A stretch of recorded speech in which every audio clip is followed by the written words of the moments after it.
There is a sound so familiar, so deeply comforting, that millions of people actively seek it out at the end of a hard day. They sit down, they gather their cat close, and the moment that low, rhythmic rumble begins, something in them exhales, something settles, something that was wound tight all day finally lets go. The purr. We think we know exactly what it means. We think it is the simplest, most readable thing our cats do. Happy cat purrs, contented cat purrs, cat that loves you purrs. End of story. But what if the story is only just beginning? What if the purr, that sound you have found soothing and uncomplicated your entire life, is actually one of the most complex, most layered, most scientifically astonishing things your cat does? What if it doesn't mean what you think it means? What if it sometimes means the complete opposite? And what if the truth about why cats purr reveals something about their inner world so unexpected, so quietly profound, that it changes the way you hear that sound forever? Because here's the thing. Researchers who have spent years studying the mechanics and the meaning of the purr have found something that almost nobody in the popular conversation about cats has fully reckoned with yet. And the deeper they looked, the stranger and the more beautiful the picture became. Stay with me, because the most surprising part of this story, the part that will genuinely stop you, is coming. And it is not what anyone expects. Let's start with the mechanics, because even the basic physical fact of how a cat purrs is more extraordinary than most people realize. For a long time,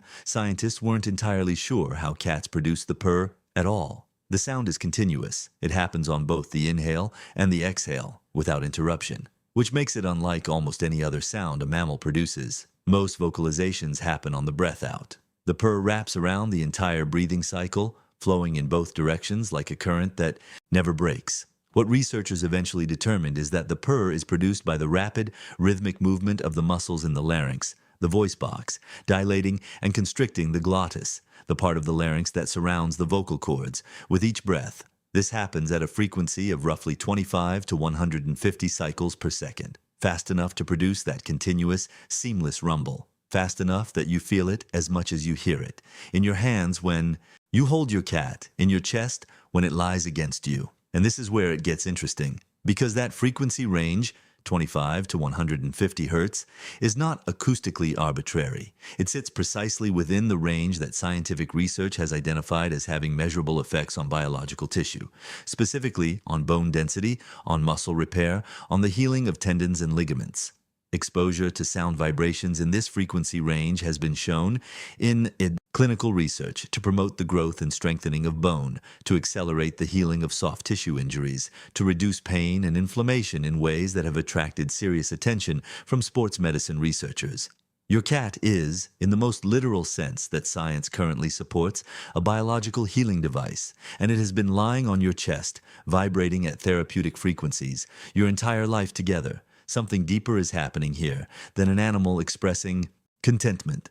The purr is an engineering solution, ancient, elegant, and far more purposeful than it appears. But here's the thing that most people are not prepared for when they first hear it. Cats do not only purr when they are happy. This is the part of the purr story that tends to produce a kind of uncomfortable silence, because it dismantles something we have held on to very tightly. The idea that we can always tell from the outside how our cats are feeling. That the purr is our clearest, most reliable signal, our confirmation that everything is okay. Cats purr when they are injured, they purr when they are in labor, they purr when they are dying. Veterinarians and animal behaviorists have documented this extensively. Cats in significant pain, cats in the final hours of their lives, cats enduring acute physical distress, purring continuously, in the same low, rhythmic, seamless way that they purr when they are curled in a sunny spot, feeling perfectly at ease with the world.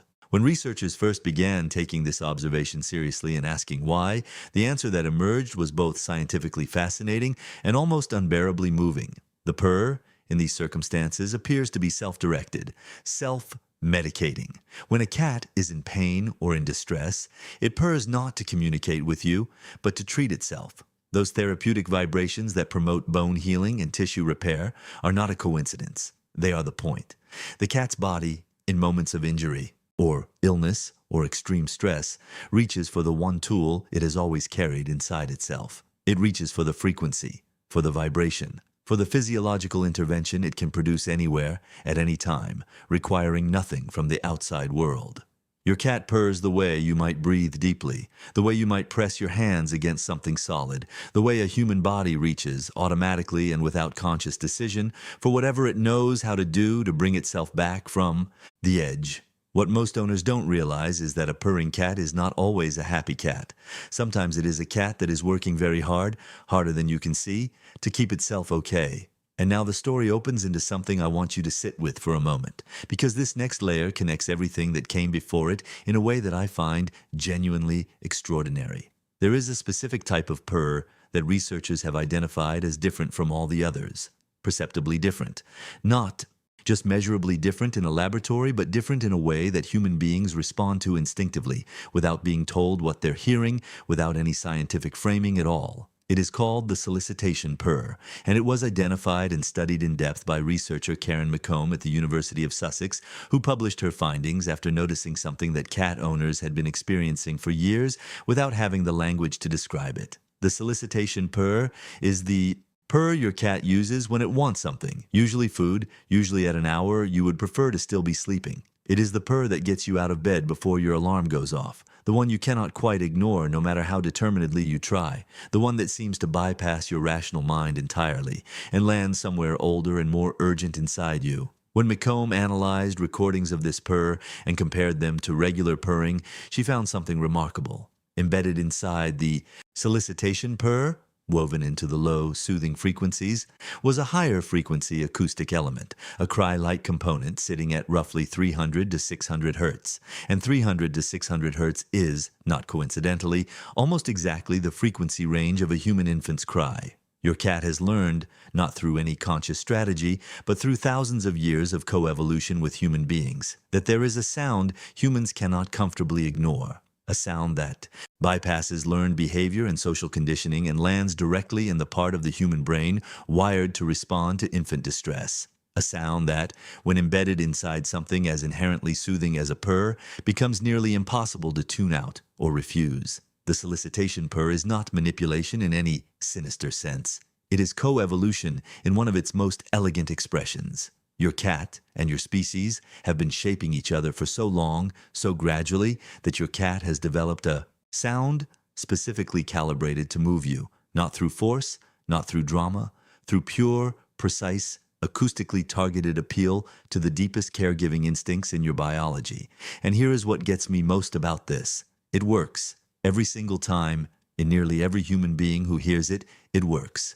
Your cat has found the frequency at which you cannot say no, and it has been using it, gently, since the first morning you overslept its breakfast. Let's talk now about something that connects the purr to your own body in a way that science has only recently begun to document properly. Because this is the part of the story that I think will stay with you longest. Human beings who live with cats have measurably different health outcomes than human beings who do not.